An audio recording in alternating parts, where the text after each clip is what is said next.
한 주간 동안 잘 지내셨지요? 지난 한 주간 저는 쉬는 동안에 여러 목사님들과 교제를 통해서 위로도 받고 또 힘도 얻을 수 있었습니다. 목회자의 쉼을 이해해 주시고 또 기도해 주신 우리 성도님들께 참으로 감사함을 드립니다. 그런데 우리 한국 사회는 평안하지 못했던 것 같습니다. 태풍의 영향도 있었겠지만은 나라가 법무부 장관 후보자로 인하여서 매우 혼란스러웠습니다. 아마도 제 생각에는 임명이 되든 낙마를 하든 내년 총선까지 이 의혹들은 아마도 계속될 것이다 라고 생각이 되어집니다. 왜냐하면 서로 바라보는 시각이 다를 뿐 아니라 그로 인한 이익이 서로 다르기 때문에 그렇습니다. 오늘 우리가 살펴볼 사무엘상 17장도 서로 다른 시각 차이와 서로에 대한 인식의 차이가 가져온 결과가 무엇인지 우리가 확인해 볼 수 있을 것입니다. 이새의 아들 다윗을 사울을 대신하는 이스라엘의 새로운 왕으로 기름을 부어 부르신 하나님께서 세상의 멸시와 세상의 유혹 가운데 방황하는 우리도 왕으로 부르시고 우리가 그 부르심에 응답하여 이곳에까지 이른다라고 하는 사실들을 우리는 16장을 통하여 확인했습니다. 이제 사무엘상 17장은 블레셋의 골리앗과 싸워 승리한 다윗이 누구인지를 확인하면서 우리를 부르신 하나님께서 우리가 무엇이 되어야 하는지 확인하고 성도라고 하는 우리의 정체성을 통해 은혜 받는 시간 되기를 간절히 축원합니다. 누구에게 무엇이 되어 슬프도록 날씨가 좁은 날이면 생각나는 얼굴이 되고 싶다라고 시작하는 미국의 시인 에런의 누군가에게 무엇이 되어 라는 시는 많은 사람들에게 사랑을 받고 있습니다. 이유가 무엇일까 생각해보면 아마도 자신도 누군가에게 무엇이 되고 싶은 이유일 것입니다. 오늘 말씀을 통해 내가 누구인지 나는 무엇이 되어야 하는지 발견할 수 있기를 다시 한번 축원드리겠습니다. 다윗을 새로운 왕으로 기름 부은 후 전쟁이 일어났습니다. 아주 거인인 한 사람이 소리소리 지르면서 이스라엘 사람들을 40일 주야로 모욕을 합니다. 조롱을 합니다. 이에 겁에 질려 있는 사울의 군대와 사울 왕은 아무것도 하지 못하고 대항도 하지 못하고 있습니다. 골짜기 사이에를 두고 이 두 나라의 군대가 서로 진을 치고 있는데 고대 사회에서 이 큰 전투 방식 중에 하나는 1대1 싸움입니다. 1대1 싸움을 제안하고 있는 이 블레셋의 제안에 골리앗이 대표자로 나왔고요. 이스라엘은 그에 대항할 대항마가 없습니다. 그런데 아직 소년이기 때문에 전쟁에 나갈 수 없는, 전쟁에 참여할 수 없는 다윗이 갑자기 등장을 하게 되죠. 형들을 살피고 오라고 하는 아버지의 심부름을 하느라 전쟁터에 가게 되었고 그곳에서 이스라엘을 아침 저녁으로 조롱하는 사람과 그의 말에 사심함을 떨듯 떨고 있는 사람들을 다윗은 보았습니다. 엘리압과 아비나답과 삼마 이 세 사람이 전쟁에 참여했는데 다윗과 서로 인사를 나누는 중에 골리앗이 나타납니다. 그리고 이스라엘을 조롱하게 되어지죠. 그때에 다윗은 말합니다. 이 할례받지 않은 블레셋 사람이 누구이기에 살아계시는 하나님의 군대를 모욕하느냐. 이 말에 한 것이 사울이 전해 들었습니다. 그리고 다윗을 부르게 되었고 다윗은 자신의 경험을 통하여져서 이길 수 있음을 어필했고 그리고 이 다윗의 담대함에 자기의 군복을 입혀 주었으나 익숙하지 않음으로 인하여져서 그 군복을 벗고 사울 왕의 허락을 받고 양을 돌볼 때에 이리로부터 양을 보호할 때 사용했던 자기 막대기와 그리고 물매만을 가지고 싸움터에 나가게 되었습니다. 17장에서 다윗의 모습은 16장과는 너무나도 다릅니다. 막내도 아니고요. 얼굴빛이 붉은 소년도 아닌 골리앗이 이끄는 블레셋 진영 앞에 서 있는 이스라엘 사람들이 사신하는 듯 떨듯 떨고 있는 그 골리앗 앞에 서 있는 다윗을 우리는 발견하게 되어집니다. 이 다윗의 모습은 그가 처음부터 예상하고 있는 모습도 아닙니다. 그가 계획적으로 그 자리에 선 것도 아닙니다. 더구나 호기심 때문에 선 것도 아닙니다. 하나님께서는 군대 경험도 없고 훈련은 고사하고 집안에서조차도 허드렛 일이나 심부름시키기에 좋은 만한 다윗을 통하여 이 전쟁이 누구의 전쟁인지 보여주시는데, 영화나 드라마 같은 그런 성경들을 통하여서 우리가 이 부분을 접하게 되면요, 사실 가슴이 뛰지요. 너무나도 익숙한 우리들은 사실 가슴이 뛰지는 않는 것 같습니다. 아, 다윗이 전쟁터에 섰구나, 골리앗은 이겼구나, 그냥 그걸로 그냥 우리는 그랬구나 라고 끝나버리죠. 하지만 사실 이것은요, 대단히 놀라운 일입니다. 전쟁 경험도 없는 사람, 전쟁을 한 번도 해본 일이 없는 사람, 사람과 싸워본 적이 없는 사람, 그것도 얼굴이 붉고 소년인 이 다윗이 이 전쟁터에 섰다라고 하는 것을 우리는 상상해보기 어려운 일이라는 것이죠.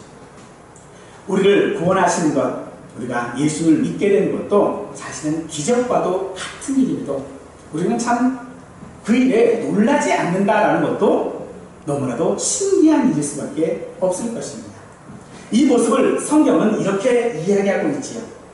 너는 칼과 창과 단창으로 내게 나아오니만 나는 만물의 여호와의 이름 곧 내가 모욕하는 이스라엘 군대의 하나님의 이름으로 내게 나아가리라. 오늘 여호와께서 너를 내 손에 넘기시니 내가 너를 쳐서 내 목을 베고 블레셋 군대의 시체를 오늘 공중의 새와 땅의 들짐승에게 주어 온 땅으로 이스라엘의 하나님이 계신 줄 알게 하고 또 여호와의 구원하심이 칼과 창에 있지 아니함을 이 우리에게 알게 하리니 전쟁은 여호와께 속한 것이 아닌즉 속한 것인즉 그가 너희를 우리 손에 넘기시리라 라고 얘기했죠. 얼마나 멋이 있습니까? 이것을 드라마로 보면 얼마나 감동이 되고 재미가 있을까요? 참 멋있는 연기를 해볼 수 있을 것 같은 그런 모습이죠. 우리가 사느냐 죽느냐라고 하는 그런 연극을 통하여져서 야, 저런 말을 저 연극 무대에서 한다라고 그러면 얼마나 멋있을까? 저런 말을 내 인생의 무대에서 할 수 있다면 얼마나 멋있을까라고 할 정도로 이 다윗이 지금 골리앗을 향하여 외치는 이 소리는요, 너무 멋있는 말이거든요. 그런데 우리는 이 일에 아무런 감동이 없습니다.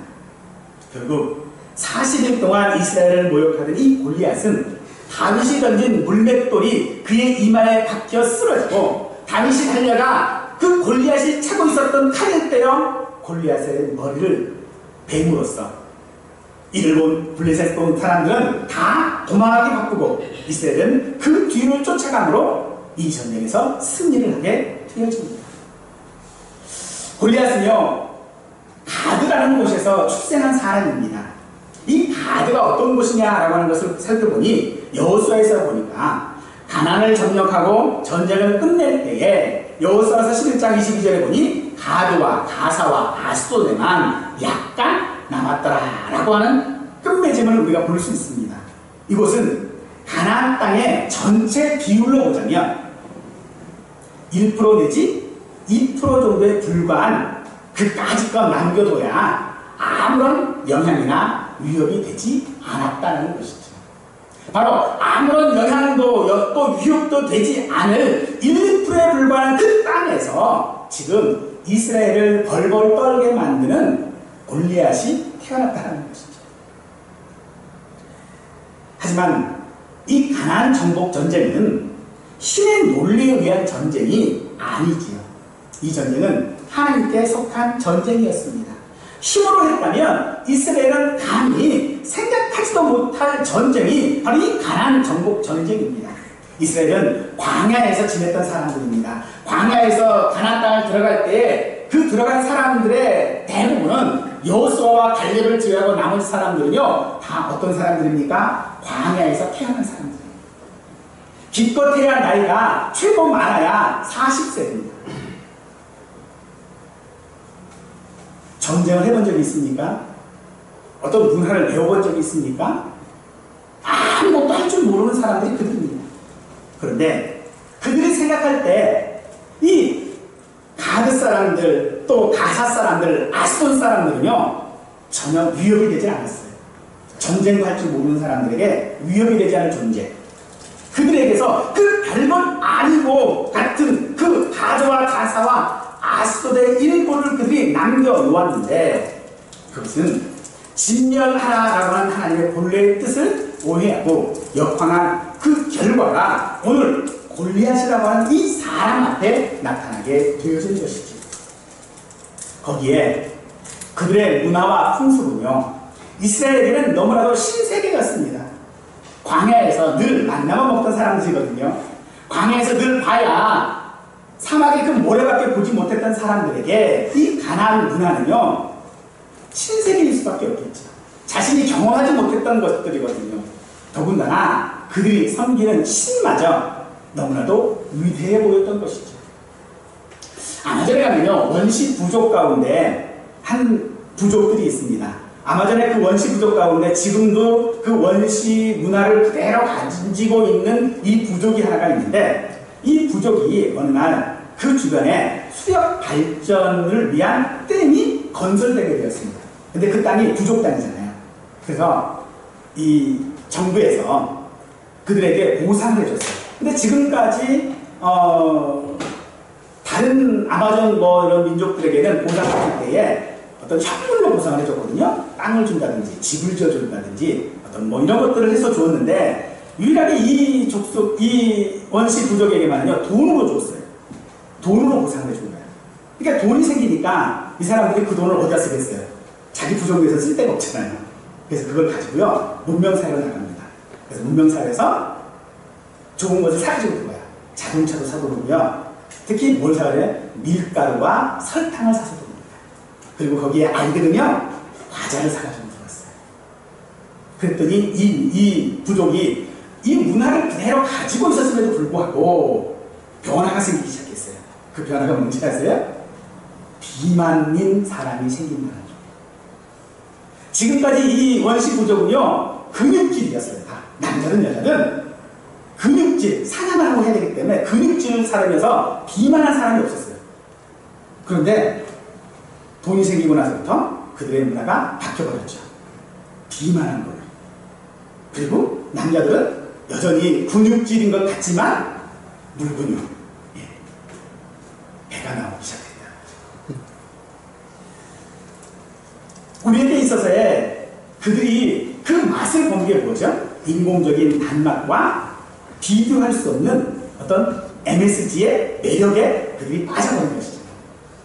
가나안 사람들에게 하나님께서 그들을 진멸하라고 말씀하신 것은 그들이 지금까지 맛보지 못했던, 보지 못했던 것들에게 유혹되기 때문에 그들을 진멸하라고 하신 것인데, 그들은 남겨두었죠. 1%, 2%밖에 되지 않은 그것들을 남겨둠으로 말미암아 그들은 이미 그들의 문화가 바뀌어버리기 시작한 것이죠. 우리가 누리고 있는 이 땅의 평화들도 사실 힘의 균형 때문에 누리고 있는 것이 사실은 아닙니다. 하나님께서 붙들어 주시기에 가능한 것이다라는 것이죠. 삼손을 무너뜨린 드릴라가 가사 출신이고요. 하나님의 법궤가 수치스럽게 옮겨간 곳이 아스돗입니다. 그때에는 별것 아닌 것으로 남겨뒀던 땅으로 인하여서 오늘 이스라엘이 골리앗을 만났던 것입니다. 그때에는 내게 아무런 위험이 되지 않았던 신앙의 장애물들을 남겨놓음으로 말미암아 그것이 오늘 우리를 위협하고 있다는 것입니다. 별것 아닌 것처럼 무시했던 것들, 예배의 어떤 부분들, 기도와 같은 것들, 그런 종교적인 것들을 말하고도 이 정도쯤이야. 뭐 이게 뭐 별거지겠어? 이거 가지고 뭐 대수롭겠어? 라고 했던 것이 오늘 나에게 화살이 되어 돌아온다는 것입니다. 이번 법무부 장관 후보자가 그런 경우 아니겠습니까? 그가 아무리 털어봐야 털릴 게 없어요. 그러니까 검찰이 그를 고소하지 못하잖아요. 수사하지 못하잖아요.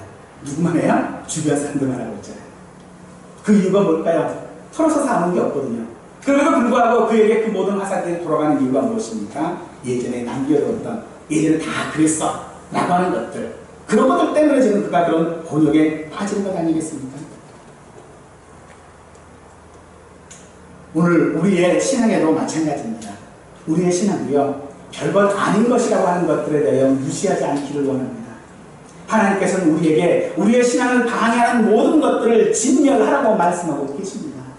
그것들을 다 부수어 내야 한다고 우리에게 말씀하십니다. 왜요? 그것을 남겨두면 지금은 위협되지 않을 것입니다. 그것이 내게 아무런 영향을 주지 않을 것입니다. 그런데 점차적으로 그것이 자라나게 되어지고 그것이 나의 모든 삶들을 지배하게 됨으로 말미암아 내 앞에 골리앗으로 나타날 수 있다는 것입니다. 이 사실들에 대하여 우리는 너무나도 경각심을 가져야 할 줄로 믿습니다. 그러기에 오늘 전쟁에 대한 사울과 다윗의 그 시각 차이는 누구의 전쟁으로 보느냐 하는 것에 있었습니다. 26절에서 이 할례받지 않은 블레셋 사람이 누구이기에 살아계신 하나님의 군대를 모욕하겠느냐고 했습니다. 그때에 엘리야이 노를 바라며 네가 전쟁을 구경하러 왔다라고 다윗을 비난했습니다. 우리는 때로 그런 생각들을 합니다. 내가 믿음이 있기 때문에 믿기만 하면 이긴다. 믿음이 승리한다. 라고 우리는 우리 자신에 대하여 담대함을 가지죠. 그런데 과연 믿음으로 말미암아 우리가 승리하는 것이 있습니까? 내가 믿음으로 했던 일들이 있습니까?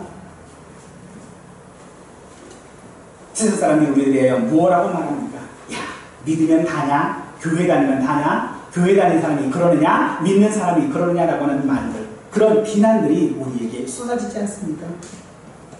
그런 비난을 우리가 피할 수 있는 방법들이 있습니까? 사실 없습니다. 그런 방법이 우리에게는 없습니다. 엘리야는 28절에서 나는 내 교만과 내 마음의 완악함을 아노니 내가 전쟁을 구경하러 왔다라고 다윗은 말하고 있죠. 구경꾼으로 보고 있는 것입니다. 이것은 관찰자 시점이라고 우리가 이야기를 하거든요. 나는 다 안다라는 거예요. 나는 내가 믿는 사람이기 때문에 저 사람에 대하여 말할 수 있는 어떤 알고 있음을 내가 있다라고 우리는 이야기합니다. 그래서 야, 내 믿음 정도만 되면 이라고 우리는 이야기를 합니다. 그러나 그렇지 않다라는 것입니다. 우리에게는 사실 모든 사람들의 비난을 피할 수 있는 방법이 우리에게는 없습니다. 사울은 다윗을 전쟁을 할 수 없는 약하고 힘이 없는 소년으로 보았습니다. 바로 본 것일 수도 있으나 그것은 현상적인 판단이었습니다.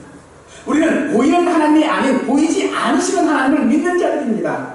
그러기에 보이는 것에 대한 두려움이 아니라 보이지 않는 것에 대한 경외심을 우리는 가져야 할 줄로 있습니다. 사울이 본 다윗은 막대기나 들고 양이나 몰고 숲이나 탈 줄 아는 잘생긴 사람일 뿐이었을 것입니다. 마치 하룻강아지 더 무서운 줄 모르는 상황이 바로 이 사울이 보는 다윗의 모습이었겠지. 이 얼마나 웃픈 상황인지 모릅니다. 누구누구도 나서지 못하는 이 전쟁에 다윗, 그것도 20살이 되지 않아 전쟁에 참여할 수도 없는 이 다윗, 소년이고 힘이 없고 양치고 수금이나 탈 줄 아는 그를 자기들을 대표하는 골리앗을 대항하는 대항마로 내보내야 한다라고 하는 이 사울에겐 얼마나 슬픈 상황인지 또 웃긴 상황인지 우리는 알 수 있을 것입니다. 골리앗도 마찬가지입니다. 골리앗은 다윗을 젊고 붉고 용모가 아름다운 사람으로 보았습니다. 골리앗에게서 다윗은 그저 철없는 아이였을 뿐이라는 것입니다. 골리앗이 그런 자신감을 갖게 된 것은 무엇입니까? 그 자신에게서 나오는 것이겠죠. 자기 안에 있는 것을 그는 발견합니다. 자기의 힘을 알았고요. 자기가 가지고 있는 공격력들을 알았습니다. 영향력을 알고 있는 사람이 골리앗이거든요.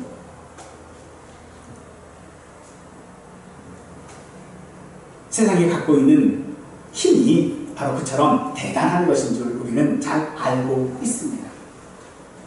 그런 세상들 앞에, 그런 사람들 앞에 오늘 우리가 어떻게 나갈 수 있겠습니까? 그 전쟁이 여호와께 속한 전쟁이다라고 하는 것을 어떻게 우리가 말할 수 있겠습니까? 다윗은 이 싸움이 하나님의 싸움이라고 이해했습니다. 그 이유를 보니 하늘받지 못한 사람, 살아계신 하나님의 군대를 모욕한다라고 하는 것은 있을 수 없는 일이라는 것입니다. 할례가 무엇이기에 이 전쟁과 연관시키고 있을까요?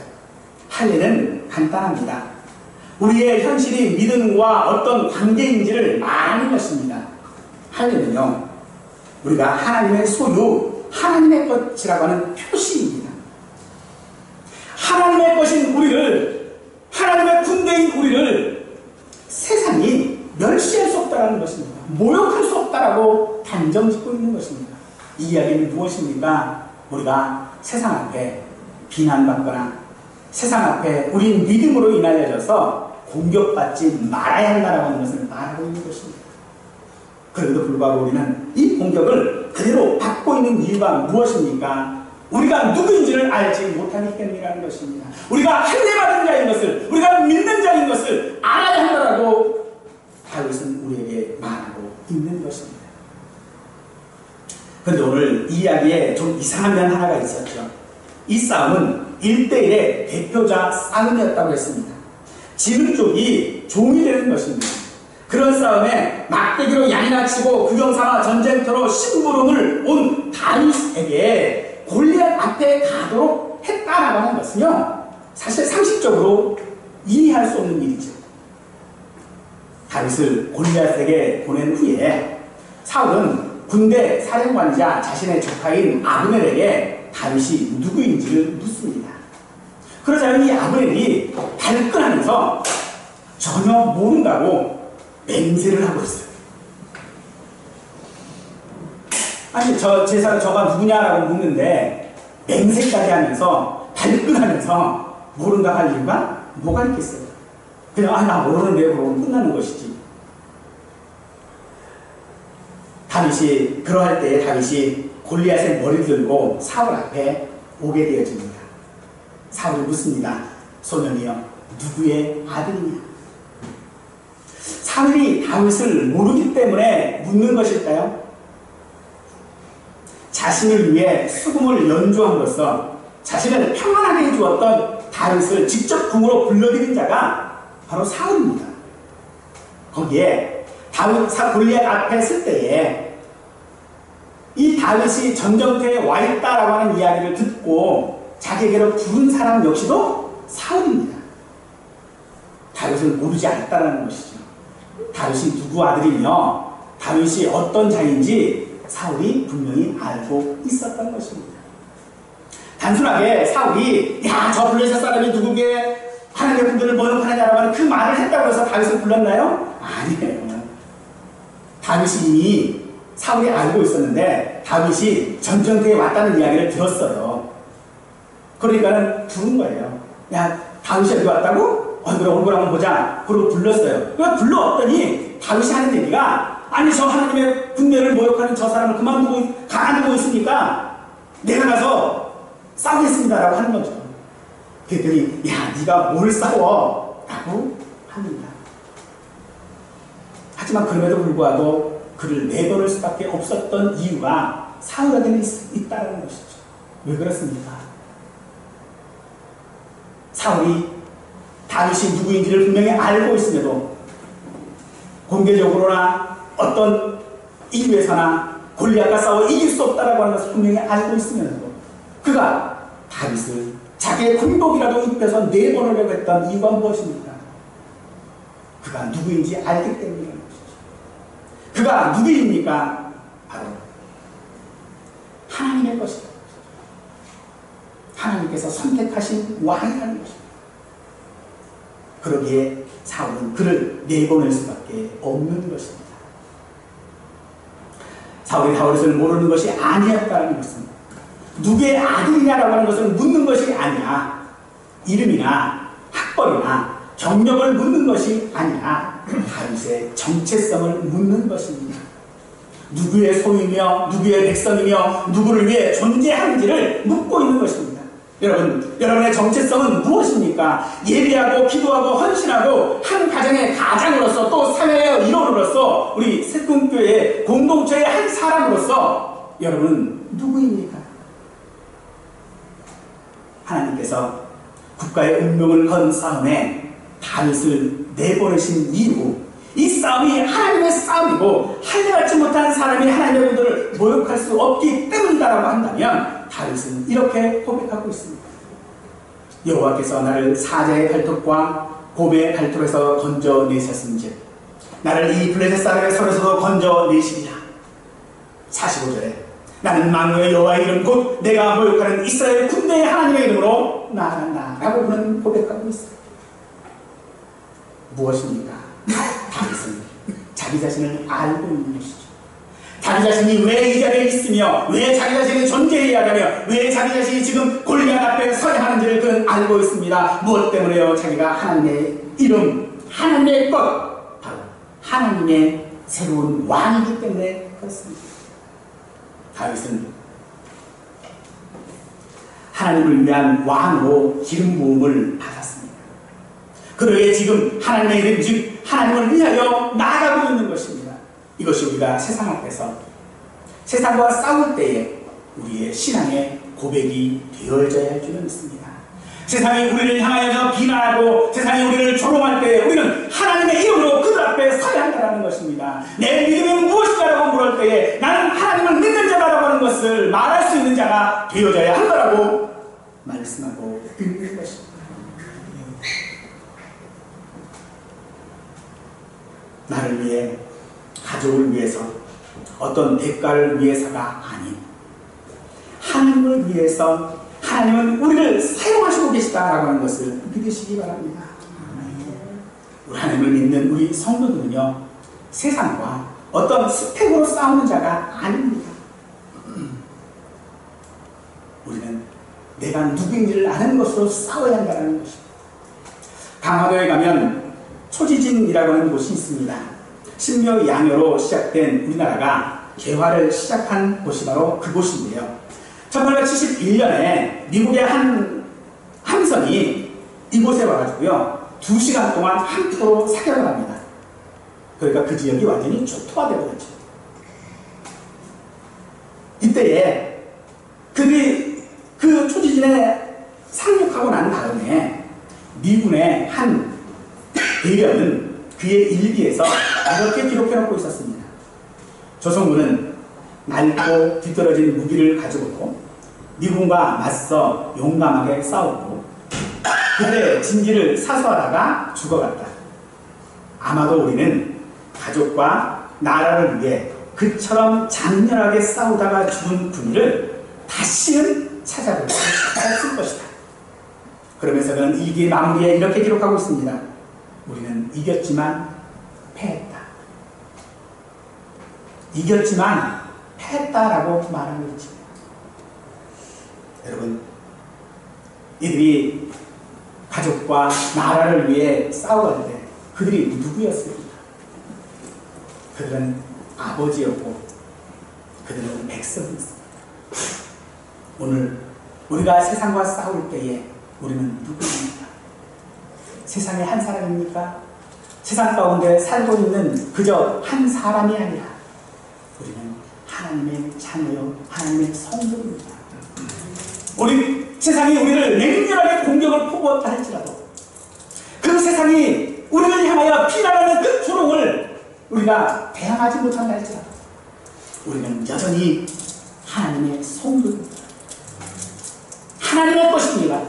그러기에 우리는 세상 가운데 세상이 우리를 향하여 공격하는 모든 그 공격으로부터 패배한다 할지라도 결코 하나님은 패하실 수 없습니다.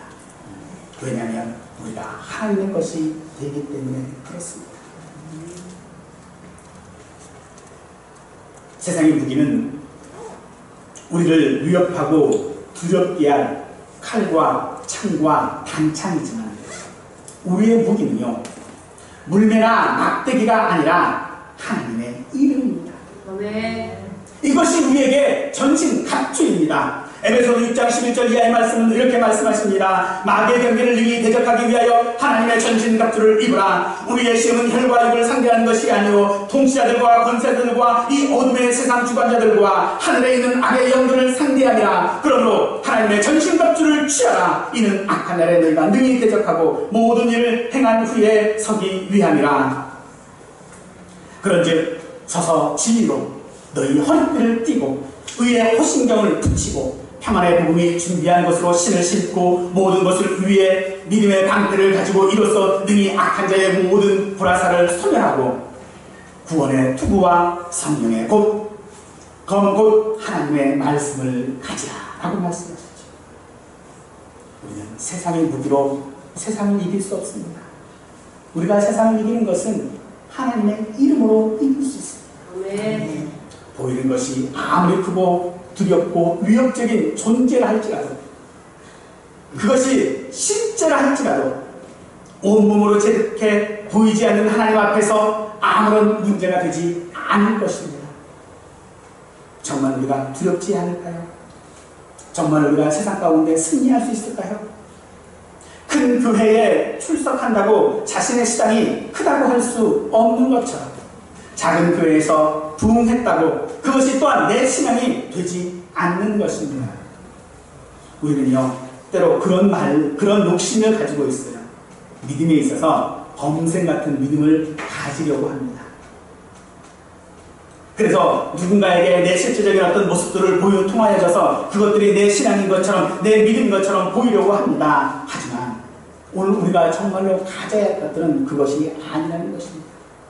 창세기의 요셉이 포디발의 아내의 유혹을 이길 수 있었던 것은 그가 누구인지를 알았기 때문입니다.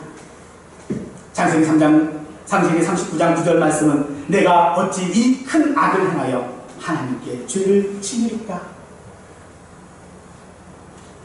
요셉은 자신이 누구인지를 알았기에 그 유혹을 물리쳤습니다.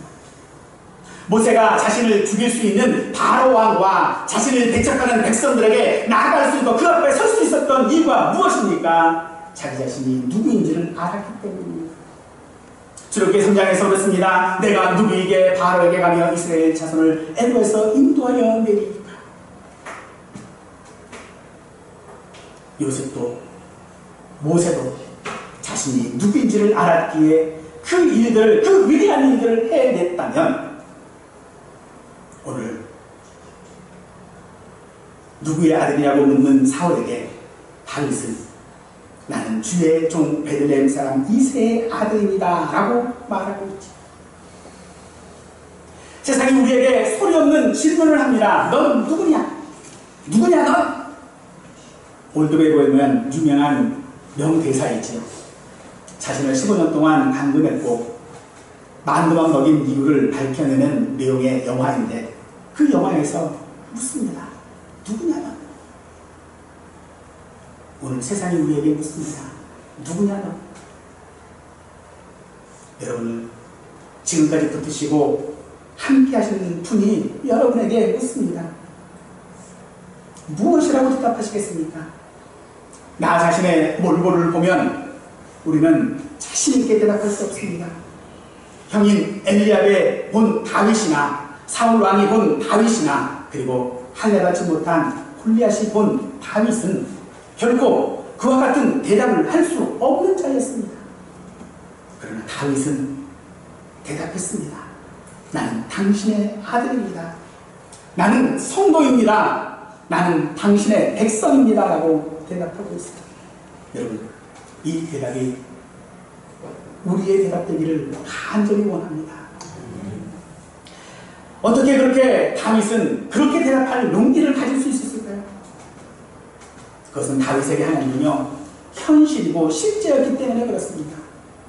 들판에서 사자와 곰과 싸울 때 그 동물의 무서움이 실제가 아니라 그들의 입을 막아주시는 하나님이 다윗에게는 실제였고 골리앗의 그 크기가 실제가 아니라 함께 하시고 붙들어 주시는 하나님이 다윗에게는 실제였기 때문에 용기를 얻을 수 있었습니다.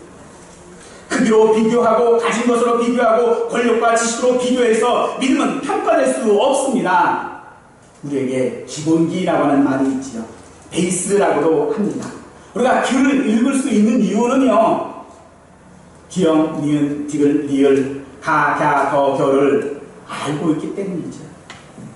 우리가 알아야 할 것은요, 바로 그 기본입니다. 바로 내가 누구냐 하는 것을 알아야 하는 것입니다. 어느 집 자식인지 얼마나 배웠고 이름이 어떻게 되는지 하는 자기소개를 하라고 하는 것이 아닙니다. 회사의 면접을 보면서 자기소개서라고 하는 것을 쓰게 되어지는데요, 그곳에서 쓰는 그 소개서를 쓰라고 하는 우리에게 말하고 있는 것이 아니라, 사실만을 말하고 하는 것이 아니라 내가 누구인지를 말하라고 하는 것입니다. 우리가 누구인지 압니다. 말씀을 통해서 확인했었고요, 생활의 실제적인 경험들을 통해서 우리는 확인할 수 있었습니다. 나는 하나님의 성도입니다.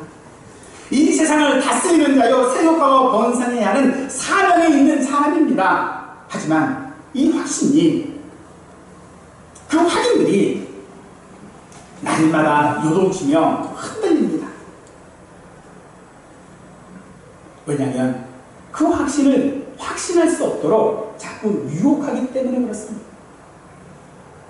사울이 다윗에 대해 묻지요. 오늘 본문에서도 3번이나 묻습니다. 저가 누구냐? 저가 누구냐? 너는 누구냐? 라고 묻고 있지.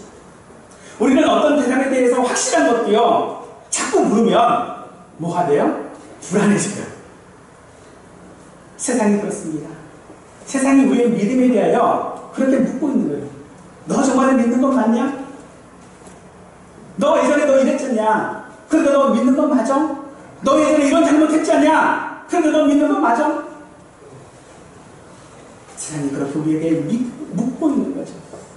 그래서 요한에서 3장 7절 말씀은 우리에게, 자녀들아, 아무도 너희를 미혹하지 못하게 하라 라고 말하고 있습니다. 예.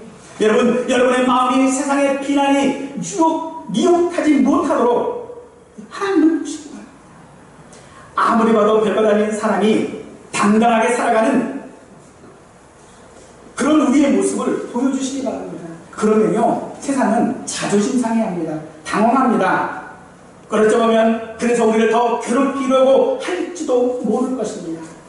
하지만 오늘 우리는 하나님의 이름으로 내가 하나님의 성도요 하나님의 자녀라고 하는 이 사실들을 굳건하게 내 자신을 알고 있으면요, 그 유혹에, 그 미혹에 결코 넘어가지 않을 줄을 믿습니다.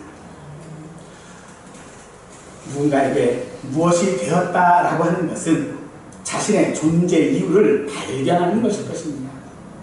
주인이 내가 왜 하나님의 부르심을 받고 있고 그 한량없는 은혜를 받을 수 있는 것은 우리가 하나님의 아들이요 딸이기 때문입니다.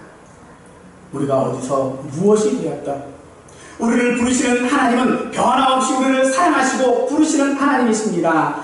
하나님께서 내 아버지시고 그는 나는 그에게 자녀라고 하는 이 사실을 믿는 믿음이 우리의 삶을 통해서 확인되어 주실 길을 간절히 축원드리겠습니다.